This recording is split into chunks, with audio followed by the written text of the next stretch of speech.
Sobre a transição de governo, a gente fala agora com a deputada federal Marília Reis, que teve o nome anunciado pelo vice-presidente eleito, Geraldo Alckmin, essa semana, como integrante da equipe de transição. Seja muito bem-vinda, ou sejam bem-vindas, né, a deputada e também a sua bebê, Bárbara, que aparece aqui com a gente, lindinha. Boa tarde, pessoal. Boa tarde a todos que estão nos assistindo. É uma alegria estar aqui com vocês. Bárbara está comigo. Acabei de chegar de Brasília, ela não largou o colinho ainda não. Fez bem, faz bem ela, deputada. Deputada, quais são as dificuldades que estão enfrentando agora na equipe de transição? A senhora conseguiria dizer para a gente como é que funciona essas discussões ou como funcionam as discussões por lá? Bem, de fato, ontem que houve uma integração maior dos parlamentares e nós escutamos diagnóstico sobre isso. E também a situação da Codevasf. Faço parte do grupo de desenvolvimento regional, até porque um dos grandes fatores que nos fazem acreditar e ver a importância do projeto do presidente Lula é a questão da diminuição das desigualdades entre as regiões. Então, nós escutamos o diagnóstico, emitimos algumas opiniões, mas, na verdade, o momento é de analisar a situação para aí montar o cronograma de colocar... Você trazer a Bárbara aqui para essa entrevista, eu vou explicar por quê.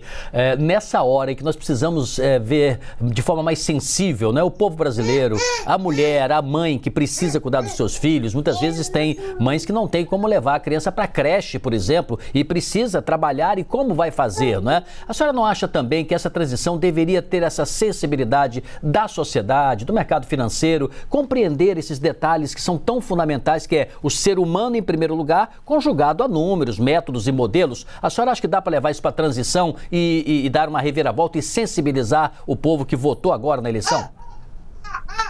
Na verdade, nós sempre temos abordado esse assunto, inclusive o próprio presidente Lula já é bastante sensível a isso, o Partido dos Trabalhadores, né, tem esse entendimento.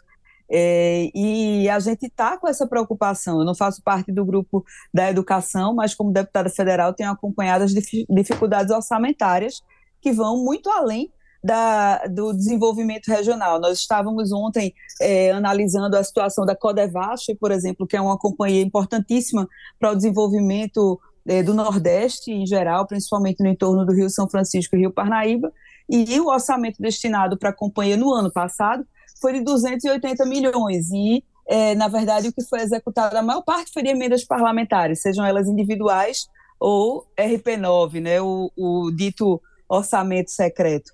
Então, temos essa dificuldade orçamentária grande, o investimento na educação infantil, na educação básica, para a construção de creches, tudo isso foi reduzido a quase nada, né, no orçamento proposto para o próximo ano. Então, a gente tem um grande trabalho pela frente para que haja uma viabilidade nessa questão humanitária de uma maneira geral, seja em cuidado com as crianças, com as mulheres, mas do combate às desigualdades que acredito.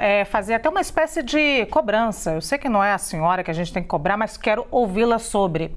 O presidente eleito, Luiz Inácio Lula da Silva, se comprometeu com algumas temáticas de campanha de Simone Tebet. Elas eram exatamente equidade. Equidade é aumentar o número de mulheres em postos do governo, né, de comando, e também de negros. A senhora acha que nessa equipe de transição isso já está sendo feito? Contempla um pouco dessa medida ou desse comprometimento do presidente Luiz Inácio Lula da Silva?